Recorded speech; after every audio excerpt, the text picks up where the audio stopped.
Ah, oui, tu m'entends?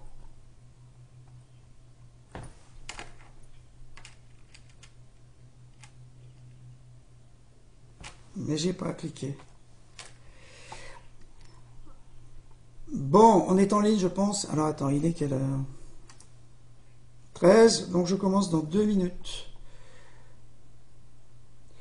D'accord.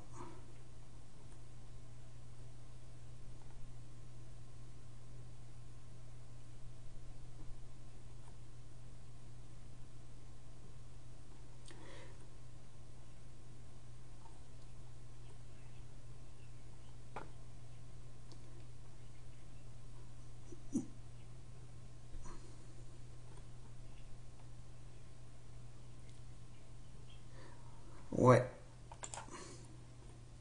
ouais, j'ai... À tout à l'heure.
Bonjour à tous. Il est 10h, il est midi 15 et nous commençons ce Crescendo Live du 28/4/2016. Alors, nous allons aborder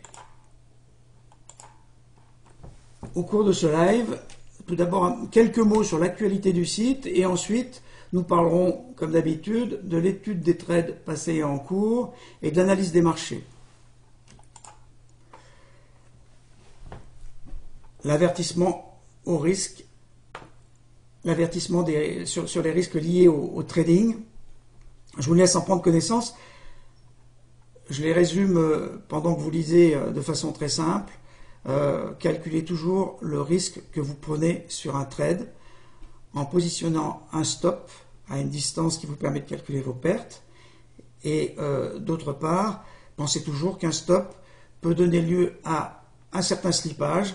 Ce slippage serait lié à l'abondance des ordres, une augmentation brutale des volumes et un défaut de réalisation de votre ordre au niveau indiqué.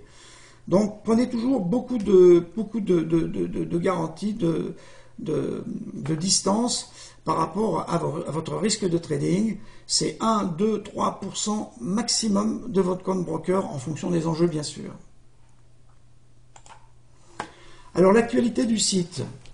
Tout d'abord, le site est en cours de modification, tout simplement parce que Crescendo essaye de l'adapter au mieux de façon à ce que le service soit le plus agréable possible, le plus complet. Donc je vous tiendrai au courant de ça sur le file d'échange et de commentaires Analyse Forex 24/24 au cours des modifications. Alors de ce fait, l'opération porte ouverte va se prolonger un petit peu, c'est-à-dire que le forum d'analyse Forex 24/24 va rester en accès libre un tout petit peu, quelques jours de plus que prévu, et de la même manière, le vidéo live va rester également en accès libre. Alors une petite réflexion sur l'offre Crescendo. Moi je vois un peu ce qui se fait un peu partout.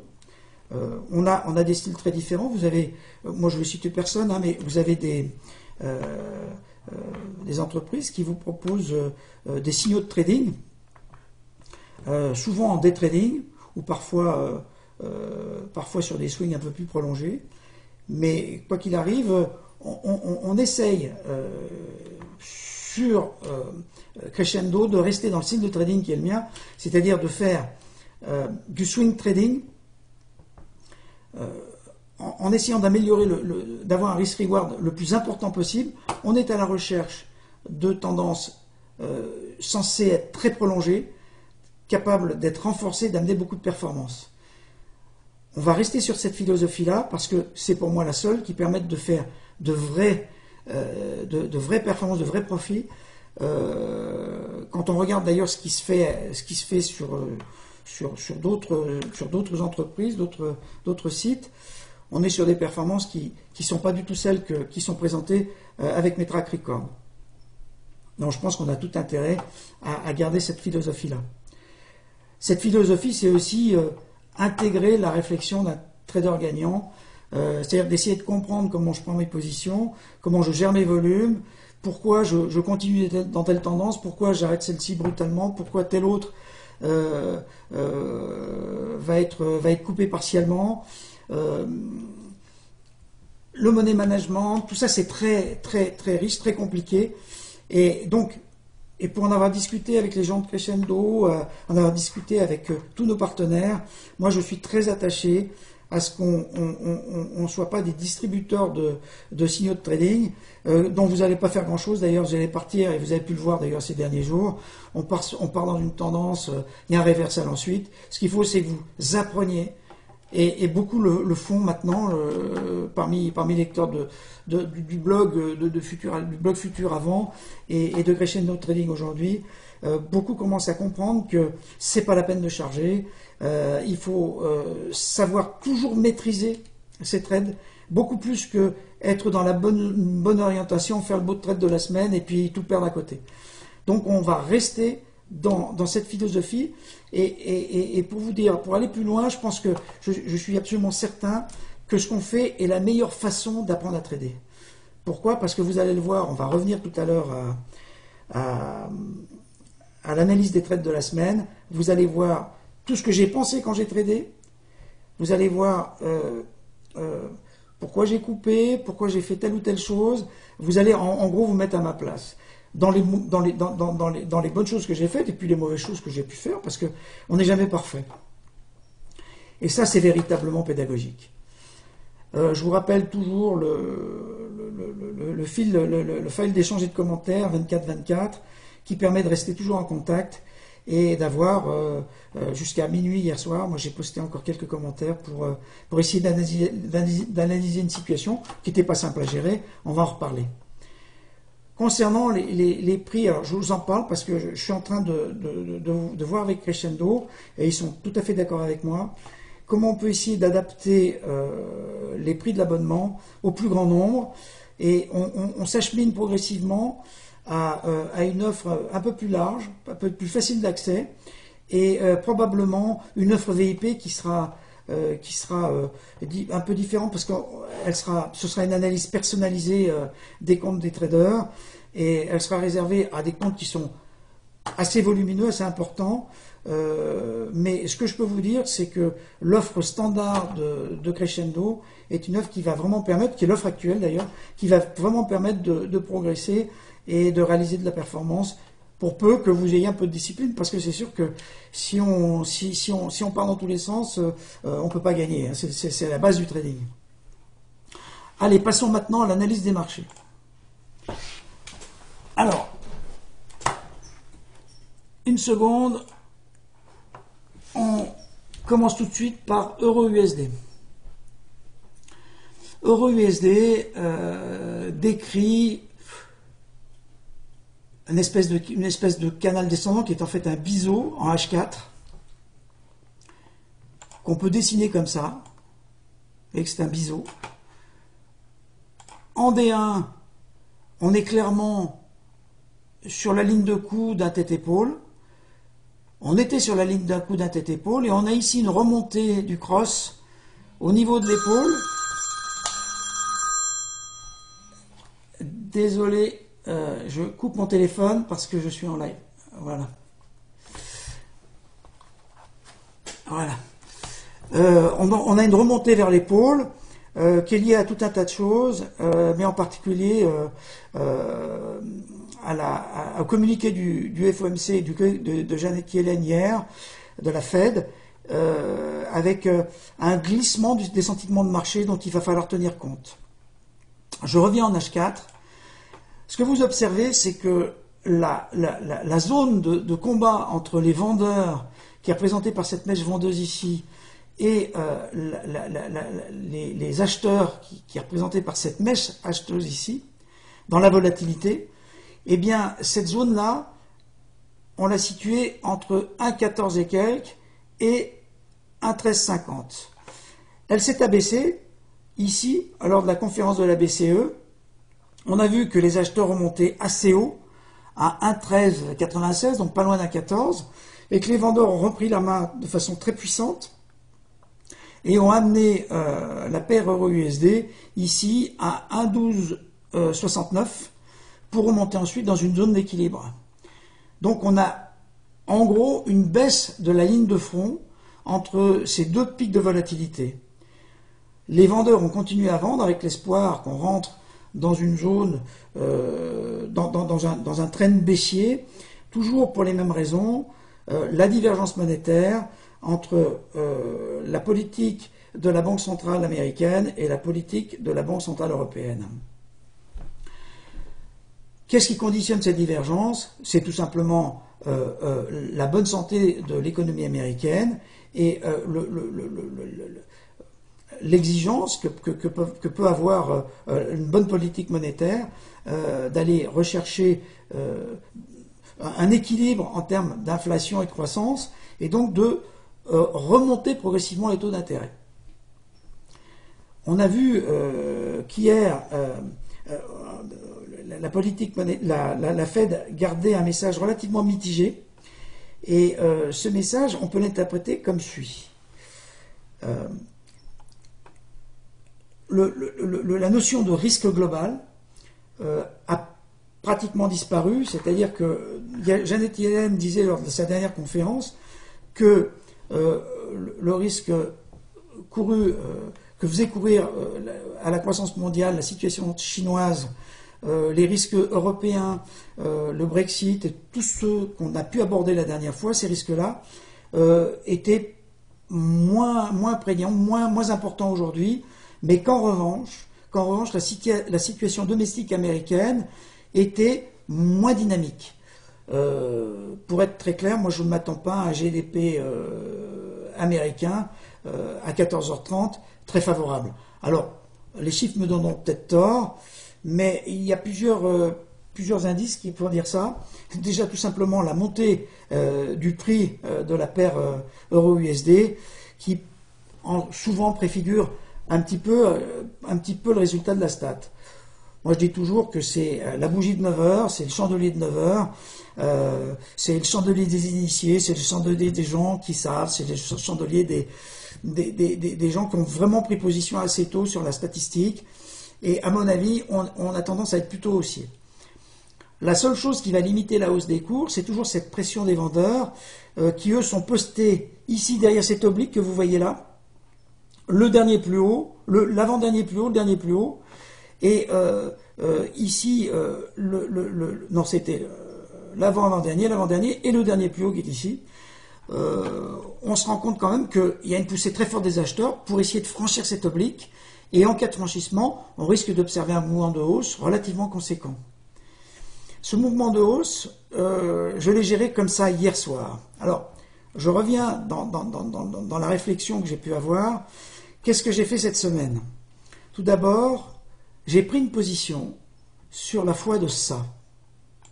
On était assez haussier, ici. À un moment, on a plongé brusquement. Moi, j'ai pris une position ici.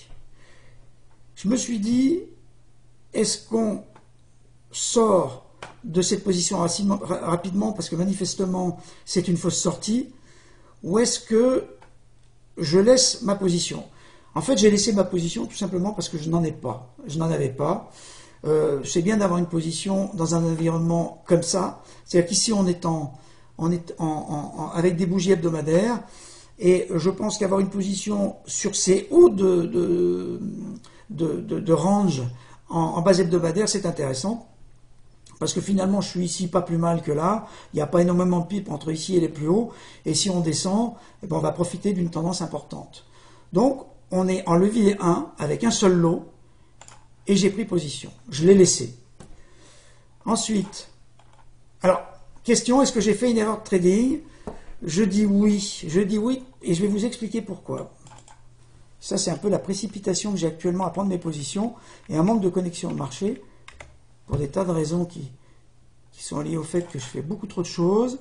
Mais si on prend ici, si on trace un trait, je vais vous donner une petite astuce. Si on tire une droite, non, on va la prendre en H4, pour qui figure un petit peu la ligne de tendance, on va être à peu près comme ça. Et on est parallèle à la ligne de tendance en H4. Si je veux la reporter ici, on est à peu près sur les mêmes pentes, on est même un peu supérieur, mais vous voyez que il y a un retracement d'euro-USD qui se fait un peu selon la même pente. Donc en prenant ma position ici et en considérant que la ligne de trend qui supportait les prix était là, j'ai été un peu optimiste et j'aurais mieux fait de me reporter à ce qui se faisait avant. Et vous voyez que là c'est... Donc cette astuce, il faut que vous l'utilisiez parce que tous les crosses du Forex ont une personnalité et dans une tendance daily, vous verrez qu'ils ont tendance à retracer de façon un peu identique. Donc c'est un petit truc qu'il faut que vous ayez à l'esprit. Allez, j'enlève ça, ça sert à rien. Ensuite, on a eu le FOMC, la communication de la politique monétaire par la Fed. Qu'est-ce qui s'est passé?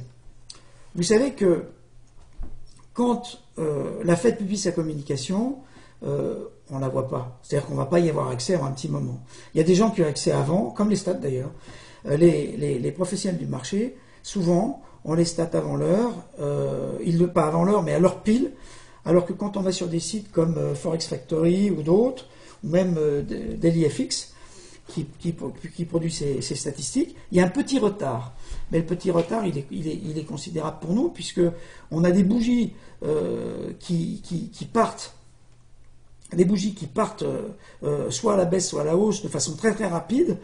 Et si on veut profiter de l'installation d'une tendance à H4, qui peut d'ailleurs aller très loin, hein. On fait parfois sur une statistique, sur un discours, sur une conférence de la Fed, on arrive à faire 200, 300, 400 pips, on l'a vu il n'y a pas si longtemps que ça. Et donc il faut savoir ce qu'on fait. Moi j'avoue que j'attends pas, d'autres font autrement, hein, d'autres attendent que les prix se stabilisent, parfois on est très en retard, on a parcouru 100 pips et puis c'est fini, on est en retard. Donc moi ce que j'ai tendance à faire, c'est à surveiller les prix en H1. Je me mets comme ça, et je vois un peu ce qui se passe. Qu'est-ce que j'ai vu? Moi ma ligne de tendance elle est plutôt là, hein, puisqu'on a retracé comme ça. J'ai vu qu'on franchissait ici et qu'on partait très vite à la baisse. J'avais une position ici, je me suis dit je vais renforcer. J'ai renforcé là, et j'ai renforcé là. J'ai mis 2 lots, ici. Ces 2 lots, j'ai vu le cross remonter par ici. J'ai aussi vu ma flèche. Et là, j'ai 2 solutions.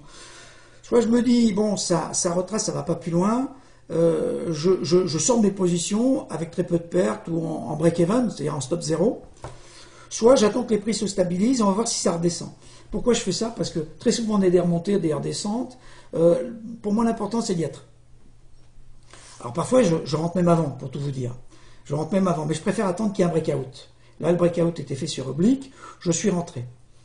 Ensuite, on est remonté, et puis on est redescendu, et je me suis dit, je sors pas. Je ne suis pas sorti parce que j'avais cette oblique-là. Alors cette oblique-là, je vous la montre en H4, c'est celle-ci. C'est celle qui coiffait les prix à partir de ces 2 sommets-là. Et d'ailleurs, on a lutté, les vendeurs et les acheteurs se sont battus ici pendant... il y a 4 bougies 4 heures, hein. Donc se sont battus pendant un moment à cet endroit-là, et puis on a franchi. Et quand on a franchi ici, j'ai essayé de calculer mon risque. Et tout ça, c'est des choses qu'il faut bien que vous reteniez, parce que c'est comme ça qu'on trade. J'ai calculé mon risque, j'ai vu ça, j'étais par là, et j'ai vu qu'on commençait à avoir une bougie en H1 qui dépassait cette oblique, je me suis dit, est-ce que je mets un stop ici? Sauf un stop ici avec 1, 2, 3 positions d'un lot, ça fait 300 000 euros. Ça fait, oui, 300 000 euros de position, c'est un levier 3. En faisant rapidement un calcul, alors je vous signale quand même que quand vous avez une position, vous voulez voir combien elle vous coûte, sur MT4, faites ça. Et là, vous lisez 1259 complètement à gauche sur la ligne, c'est ce que va vous coûter un stop à cet endroit-là. Bon, mon stop, moi je ne veux pas le mettre ici, je veux le mettre beaucoup plus haut, parce que cette ligne-là, c'est ma ligne unique, et je veux la trader ici en hebdomadaire. Donc, elle va être au-dessus de 1,15, à un endroit où j'estime que les prix ne peuvent pas aller, sauf si l'Amérique entre en récession. Donc là, j'ai vraiment une échelle de temps de trade qui n'est pas du tout en H4 ou D1, mais véritablement une tentative de swing très long, avec un objectif qui peut être, allez, le plus proche, ça va être celui-ci, on va le mettre là, ça va être alors celui-ci, il est à un 10, ça peut être celui-là sur ce support-là, ça va être un 8, ou ce support-là, ça va être un 5. Donc, avec de la distance à courir, toujours dans la même philosophie, c'est de rentrer vraiment dans une tendance prolongée, de la renforcer et d'essayer de faire une belle performance, c'est-à-dire sur un compte de 100 000 euros, gagner 20 000 euros, pas gagner 1 000 euros. Donc, cette ligne, elle ne sert qu'à ça, et les autres ne servaient qu'à finalement profiter d'une tendance baissière et de renforcer tout de suite. Qu'est-ce que j'ai fait? Quand j'ai vu que j'avais une perte globale de 200 euros sur l'une, 400 euros sur l'une, j'ai sacrifié mes 2 lignes, j'ai pris mes pertes de 400 euros. J'appelle ça de la gestion du risque. Et là, il faut avoir, je vous le dis, aucun état d'âme. Le défaut du débutant, c'est de se dire, oh là, je perds déjà 600 euros, sur ces 2 positions, je les garde, je suis sûr que ça va rebaisser. Non, votre risque est trop élevé, vous gardez une seule ligne avec un levier correct, qui est un levier 1, et vous tradez en hebdo et pas en H4. Donc là, je suis sorti, et j'ai bien fait d'ailleurs, parce que regardez, on a continué à remonter à partir d'ici jusque-là, on est en train de franchir la ligne suivante, tout simplement parce que cette ligne de front entre les vendeurs et les acheteurs, qui était descendue ici, elle est remontée là, et vous voyez que elle est bloquée ici à 1,1270 par là, mais qu'on est en train de la remonter progressivement, et on risque d'aller trouver des vendeurs, peut-être à 1,14, donc peut-être ici, mais c'est pas du tout certain, on peut aller plus haut. Et quand vous regardez ce qui se passe en weekly, ce qu'on constate, et c'est pour ça que le trading, c'est beaucoup d'observations. Ce qu'on constate, c'est que à chaque fois que vous avez une bougie acheteuse en semaine, et là, on est déjà jeudi, hier on était déjà mercredi, milieu de semaine, eh bien, on a ensuite une montée des prix. Regardez, weekly, hop, on se retrouve ici. Là, on a une bougie verte, encore une bougie verte, hop, on se retrouve là. Des bougies uniques qui, en weekly, c'est-à-dire traduisent une espèce de renversement de l'opinion des acheteurs et des vendeurs, à chaque fois on monte loin. Il est fort possible qu'on arrive, par exemple, sur cette zone-là. Voilà. Pour moi, c'est le potentiel. À la limite, je suis short en hebdo, je pourrais très bien être à partir de là, je pourrais hedger, mais pas faire un hedge en hebdo, mais hedger en prenant une position longue, mais en H4. Donc avec des objectifs relativement courts, en me disant, je pense pas que je le ferai, moi j'aime pas beaucoup hedger pour tout vous dire, je le fais jamais en tout cas dans la même unité de temps, mais c'est vrai que si on veut économiser un peu de son capital, quand on a à peu près la certitude, pour des raisons graphiques, que ça va continuer à monter, avec un objectif court, pourquoi pas. En tout cas, je vais observer, mais à partir de là, pour l'instant, on va voir ce que donne le GDP cet après-midi, il y a quand même une modification du sentiment de marché et qui est liée à ce que je vous ai dit, c'est-à-dire qu'on s'attendait à une suppression du global risk par la Fed dans son communiqué, mais on ne s'attendait pas vraiment à ce que la Fed reconnaisse que l'économie ralentit. Alors, elle peut rebondir aussi, elle a ralenti au T1, tout le monde le sait, mais on n'a pas senti dans le communiqué une grande euphorie sur les résultats à venir, et force est de constater que quand on regarde ce qui se passe au niveau des statistiques américaines, on a déception sur déception. Pas toujours, mais globalement on est plus déçu que comblé par les statistiques. Donc voilà, là aujourd'hui je suis en base hebdomadaire avec cette ligne qui est véritablement en haut de range euro-USD en hebdo, et un stop qui est très éloigné à 2500 pips de risque. Alors c'est un risque assez important, c'est 2,5% de mon compte, mais c'est toujours des stops que je mets à un endroit que je pense difficile à atteindre, très difficile à atteindre, parce qu'on sait qu'on a une armée de vendeurs à 1,14, mais on a peut-être même une armée encore plus grosse à 1,15, et pour qu'on arrive à ça, à passer le Kumo en plus, que vous voyez ici, vous voyez le Kumo qui se situe à 1,16, alors attendez, il se situe à combien? Il est là, à 1,1530. Ça va être très compliqué, c'est le SSB. Pour que ça fasse ça, c'est qu'on change de monde, quoi. On change de monde, les États-Unis ralentissent vraiment, et je voudrais dire que si ça se produit, là je deviens très haussier sur l'or, parce que l'Amérique ne tirera plus la croissance mondiale, si les autres pays sont eux-mêmes en difficulté, à proximité d'une déflation, je pense que toutes les banques centrales vont essayer de défendre leur monnaie et faire en sorte qu'elle ne monte pas, puisque le dollar va baisser fortement, et on va avoir des injections de liquidités, pourquoi pas d'hélicoptères monnaie partout, au Japon, peut-être même en Europe, malgré les réticences des pays du Nord, parce que tout simplement on ne peut pas se permettre de rentrer dans une baisse des prix incontrôlable. On sait ce que ça a donné en 29 et on sait ce que ça donne de façon générale. Et donc cette expansion monétaire globale va créer une hausse de l'or absolument considérable. Moi c'est mon analyse depuis longtemps. Donc le SSB ici, c'est le gardien de la tendance, et c'est le gardien aussi d'une politique monétaire qui n'est pas conventionnelle, mais qui pour l'instant reste raisonnable. On va passer ensuite à ce qui s'est passé sur USD-Yen hier. Alors si, quand même, je veux signaler quelque chose qui est important. Dans ma prise de position ici, pour moi, il n'y a pas de faute de trading. Là, on avait une belle tendance qui supportait les prix. Ça, c'est normal pour moi. Je suis rentré, ça n'a pas suivi, j'ai gardé, j'ai pris mes pertes, tout ça c'est logique, c'est de la bonne gestion du risque. Donc il faut admettre qu'on peut prendre des pertes sur un breakout, tout simplement parce que c'est une fausse sortie, parce que c'est une position qu'on peut garder, parce que voilà, il y a plein de raisons. Donc n'hésitez pas à prendre vos pertes quand il faut les prendre, parce que ne pas prendre ses pertes, c'est vraiment un réflexe de débutant. USD-Yen. Alors USD-Yen, vous avez vu ce qui s'est passé cette nuit. La banque centrale japonaise, qui était attendue très dovish, avec encore une dose de QE, et puis on attendait d'ailleurs des nouvelles assez expansionnistes en termes de bilan de la BOJ. A déçu complètement les investisseurs, et quand on voit la position des banques, je crois qu'il y avait Deutsche Bank qui était à la baisse. Toutes les autres étaient à la hausse. Moi je vais être clair, je me suis positionné ici au breakout et je me suis positionné haussier. Là, je me suis positionné haussier en me disant je mets à l'eau, levier 1, et j'ai mis mon stop ici. Je vais faire figurer mon stop, je l'ai mis là.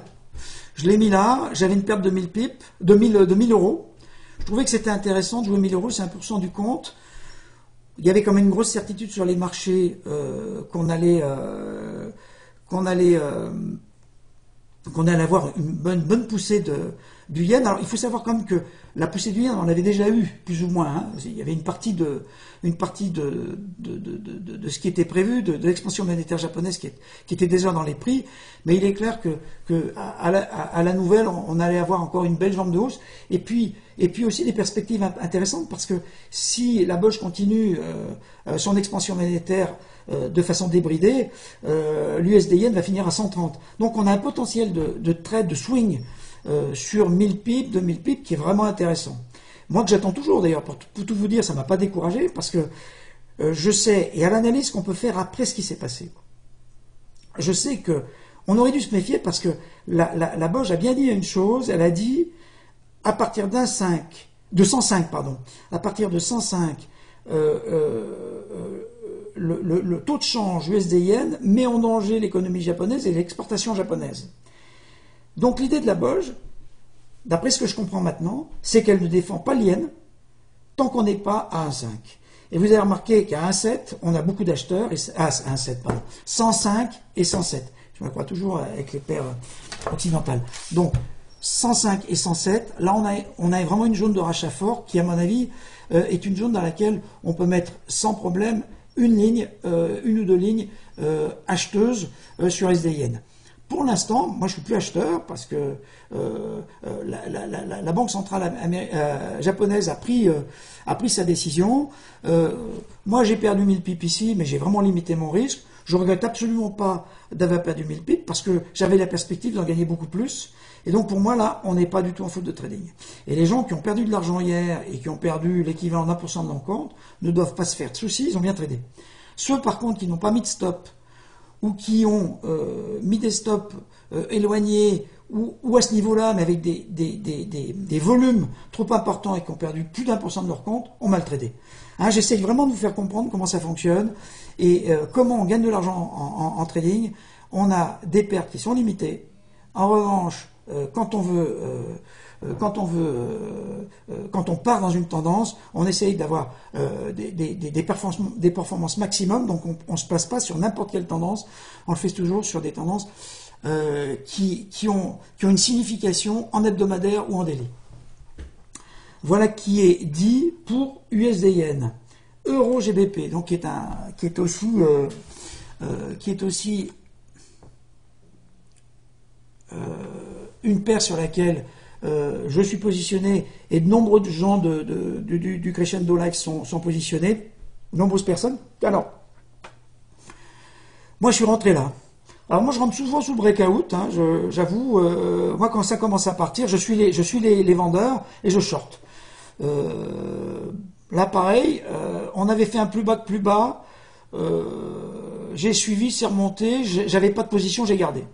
Alors ça c'est un peu ma philosophie, j'ai mis un stop très éloigné parce que ici je suis en D1, bon avant qu'on remonte ici, vous voyez je peux même le remonter un peu, avant qu'on remonte ici ça va être compliqué, mais c'est possible. Hein. Moi j'ai une vision de la livre sterling qui est que le GBP va continuer à s'apprécier, tout simplement parce que les cambistes et puis l'ensemble du marché croient plus trop, sauf vraiment coup de théâtre, croient plus trop au Brexit. La paire Euro-GBP retrace, parce qu'elle retrace, c'est mécanique, il y a eu des baisses importantes, il y a eu ici un breakout, il y a eu un premier breakout ici, que vous voyez en daily, hein, je vous laisse suivre la tendance, j'étais rentré là, j'ai vendu par là, bon j'aurais pu rester, j'aurais dû rester d'ailleurs, je vous avais expliqué que lors de mon dernier live, que j'avais vendu mes profits pour compenser une perte sur GBP Yen que j'avais pris trop haut, et je voulais pas rester sur GBP Yen, et croyez-moi j'ai bien fait, donc finalement j'ai bien géré mon risque. En revanche, c'est clair que j'aurais pu, attendez, on va revenir à ça, c'est clair que j'aurais pu tout à fait me dire qu'on arrivait quand même sur des niveaux assez importants. En réalité, moi je pensais qu'on allait arriver là, hein, parce que ça c'est une ligne de résistance forte, mais là il ne faut pas oublier qu'ici il y avait une ancienne résistance qui est devenue support, donc ce point-là, ça a découragé les marchés, c'est remonté, j'aurais pu rentrer après un retracement, et pas en haut de retracement, mais au moment où on rechutait. D'ailleurs à partir de là, si on trace un Fibo, on voit bien qu'on avait passé. Bon là maintenant, on est à 38, ça va continuer à remonter, hein, je pense, hein, mais il faut être serein, là. Dans ces cas-là, il faut être serein. Non, c'est pas là. Je vais enlever, pardon, je vais enlever mon échelle Fibo. Vous voyez qu'on retrace actuellement à 38,2. On a retracé avant à 50. Est-ce qu'on va aller plus haut, redescendre ou à partir baisser? Moi, je m'en fiche un peu. J'ai une position ici, je suis dedans. Je suis dedans et c'est une paire qui m'intéresse. Hein, c'est pour vous faire comprendre l'état d'esprit qu'on a quand on traite comme je le fais. Après, est-ce que arriver ici, je renforcerai pour me donner un peu de puissance? C'est possible, ça serait intéressant de le faire, puisque je crois, on pourra peut-être le faire ici. ou alors dans un flux vendeur, je sais pas. Mais GBP, pour moi, ça reste haussier. Et par rapport à l'euro, c'est assez sûr. Parce que vous avez vu que le yen nous fait des caprices, monte de 200, 400 pips, redescend de 400 pips. Enfin, c'est lié aussi à la version risque. Hein. Dès qu'il y a moins de problèmes dans le monde, le yen s'apprécie à cause de la version risque. Donc, voilà. Alors, attendez.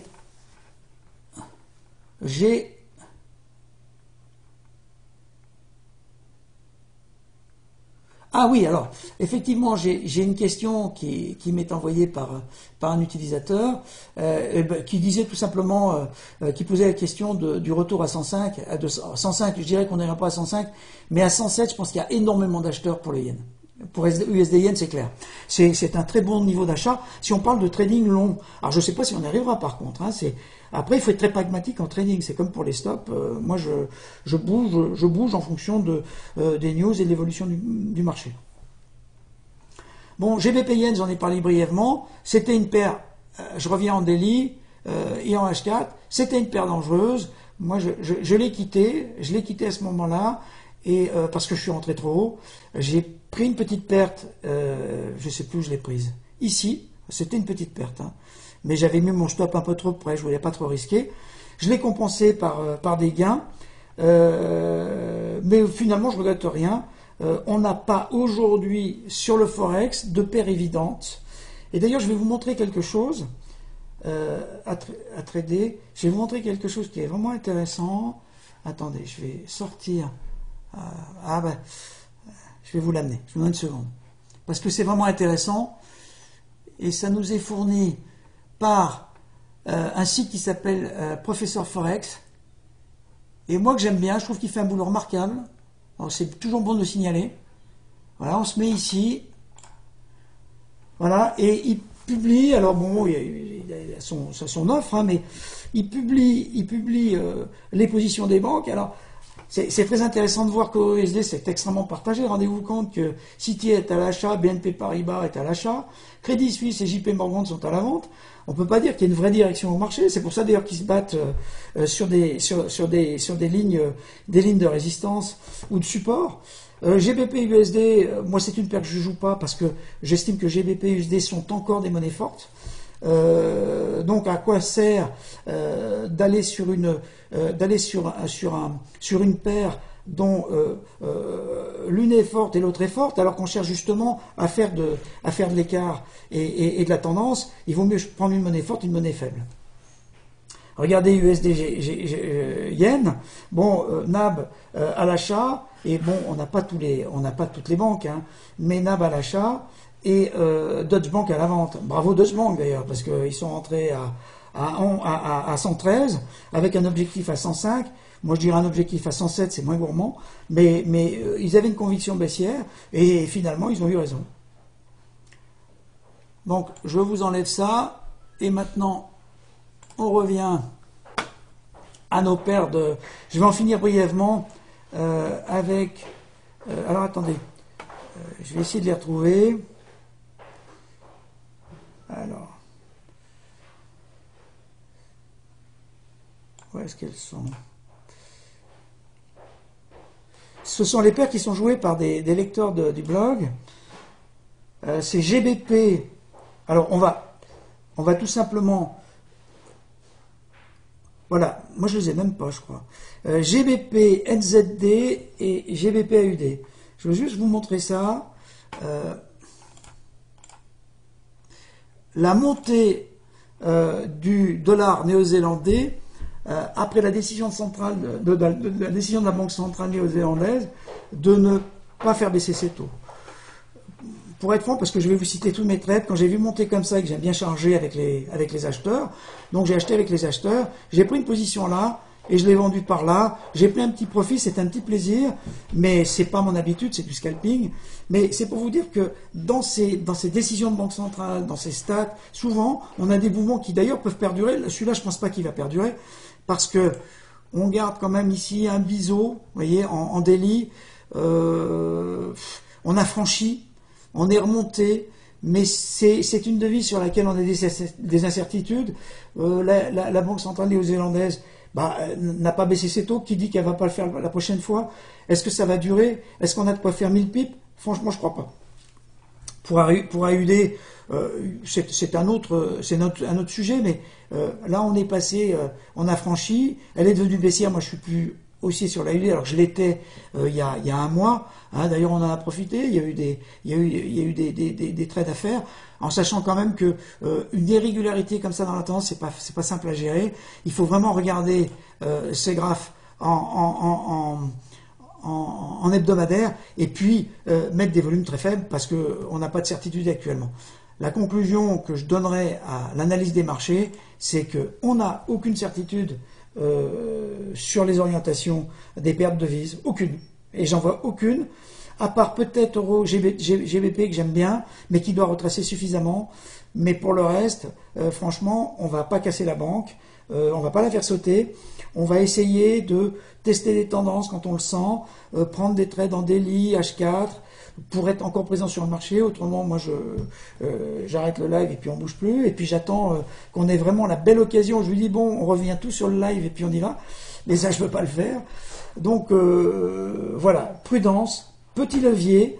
Ne rentrez pas dans l'euphorie comme je l'ai vu hier sur le file de commentaires. C'est bon, on va y arriver, ça va. Non, parce qu'il y a toujours un doute. Ne pensez pas que vous n'avez pas assez chargé. Au contraire, souvent, vous allez trop chargé. Donc, on va passer aux questions. Et je reviens donc. Ah, alors une question. Quelle tendance pour l'AUD? Bon, l'AUD, je viens d'en parler. La tendance AUD, elle est clairement.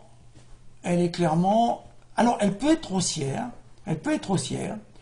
Mais on a un retracement. On a un retracement jusqu'à la base jusqu'au sommet du Kumo, là, sur la ligne supérieure du Kumo, ici, qui est le SSA. Et puis sur c'est sur ce support-là. Hein, on a biseauté, on a franchi, on est allé là. Ça me paraît être un support assez intéressant. Sachez tout de même que les analystes prévoient une baisse du minerai de fer pour le deuxième semestre 2014. Ce sont des études qui sont très sérieuses, qui prennent en compte aussi l'évolution de la croissance chinoise. Alors, c'est vrai que ce sont des prévisions à 6 mois et qu'on peut jamais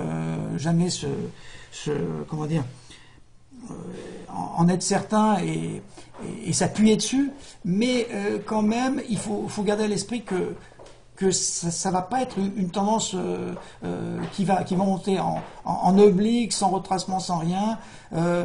Moi, je reste très favorable aux devises de matières premières, parce que ce soit le CAD et l'AUD, parce que le jour où la croissance repart, sont des devises qui sont très fortes et qui sont très intéressantes à jouer. Donc, clairement, la baisse de l'AUD actuelle n'est pas en faveur d'une augmentation de la croissance mondiale, mais plutôt à une stagnation de la croissance mondiale, malgré des chiffres chinois qui sont plutôt encourageants. Récemment, on sent vraiment que le sentiment des marchés se déplace vers cette inquiétude qui est celle de la croissance américaine et de la croissance mondiale. Alors, quel est le maximum de paires que tu trades en même temps dans le but de ne pas trop t'éparpiller? Exact, c'est une très bonne remarque. J'essaye de me centrer sur une ou deux devises avec une ou deux paires contraires. Alors, pourquoi? Parce que c'est vrai qu'après on n'arrive plus à suivre déjà ces trades. On augmente son risque. En augmentant son risque, on est obligé de diminuer les positions. Finalement, on se diversifie, mais on prend toutes belles tendances. Alors, des belles tendances, il n'y en a pas partout, il y en a une ou deux, et en général, elles concernent le dollar, parce que le dollar, qui est toujours le driver du Forex, lui, par exemple, on prend le cas de l'euro-USD, vous voyez bien que si la croissance américaine hoquette un peu, le sentiment de marché se modifie, on fait monter la paire euro-USD, qui est quand même la plus tradée, c'est la paire majeure, c'est celle où il y a du volume, c'est celle où les spreads sont relativement petits, et tout ça, ça permet de comprendre que si on se disperse trop, on ne sera pas efficace. on ne sera pas efficace. Moi, je crois qu'il faut rester sur le dollar, c'est sûr. Et il faut rester sur le yen aussi. Souvent, on a des choses intéressantes à faire sur le yen. Et leur trouver des antagonistes. Et ça peut être l'euro, ça peut être le dollar. On peut mêler l'euro à une autre devise. Mais vous remarquerez que moi les paires, les crosses un peu exotiques, je les joue pratiquement jamais parce que je trouve ça très dangereux. Les spreads sont considérables, il n'y a pas de volume. Mis à part celui dont j'ai parlé l'autre jour, qui était AUDZD, qui est en configuration assez intéressante et qui à mon avis d'ailleurs franchira pas. Quand vous regardez ce magnifique épaule teinte épaule. Ouais, et la direction qu'ont pris les prix hier après les différentes déclarations, on n'est pas encore au-dessus. Hein. Donc voilà, ne vous dispersez pas. 2-3 trades, 2 trades principaux avec peut-être des trades qui cherchent à hedger. Hein, je prends par exemple, je suis haussier sur l'euro. Imaginons, hein, je suis haussier sur l'euro. Je peux faire un trade long euro-USD et un trade long euro-yen. Voilà. Et j'écarte le risque entre l'euro et le yen. C'est tout l'intérêt. Mais j'en vois pas d'autres. Restons concentrés sur le trading, autrement on risque de perdre. Est-ce qu'il y a d'autres questions ?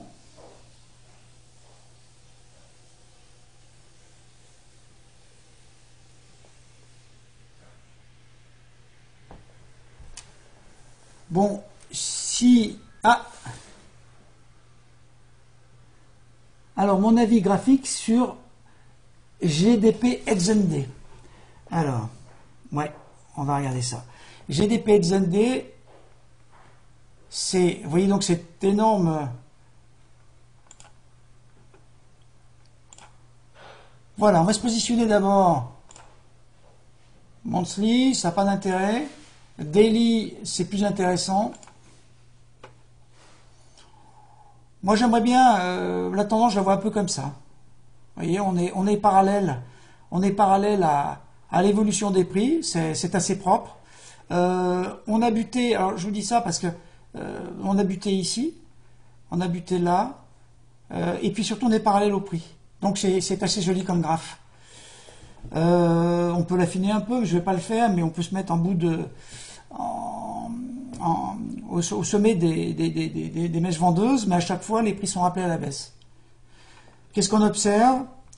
On observe que on est ici, selon la théorie de Dow, toujours en tendance baissière. Je vous dis pourquoi. Les plus bas sont toujours plus bas que les précédents plus bas. Ça, c'est la théorie de Dow. Et les plus hauts sont toujours plus hauts que les nouveaux plus hauts sont toujours plus hauts que les anciens plus hauts. Donc, nous sommes toujours en tendance baissière en daily sur GBP NZD. C'est un deuxième constat. Et on est toujours dans la tendance mensuelle, mensuelle, weekly, on est toujours baissier, on n'a pas franchi. Donc c'est deux constats, mais qui sont absolument essentiels, parce que ça veut dire qu'il faut être baissier sur cette paire. Ensuite, là, on est en H4. En H4. En H4, on a ici un breakout sur une ligne qui coiffait les prix depuis le 16 mars. On a cassé ici. Il y avait un long à prendre, comme tous les longs d'ailleurs qu'on a fait sur GBP.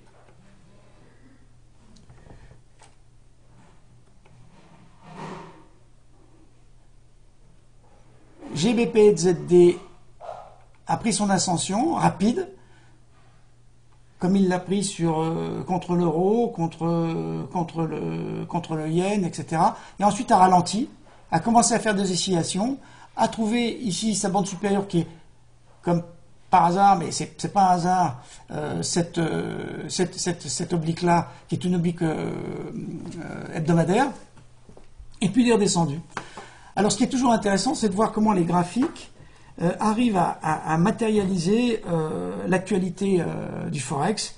Et on note que la position relativement conservatrice de la Banque centrale néo-zélandaise se fait au moment où on touche l'oblique en base hebdomadaire. Je trouve ça toujours, quand on dit que tout est dans les prix, tout est dans les prix. D'ailleurs, je vais vous montrer une autre curiosité, mais je crois que je vous l'avais déjà montré sur EuroGBP. Quand on se met en mensuel, regardez ce qui s'est passé. Là, les gens ont commencé à se dire que le Brexit finalement n'allait pas avoir lieu et qu'on allait vendre l'euro contre la livre sterling. Quand on a touché cette oblique hebdomadaire. Donc voilà, on peut dire que tout est dans les prix. On peut aussi penser le contraire, mais c'est vrai que souvent les prix sont relativement proches de la réalité. Est-ce qu'il y a d'autres questions ?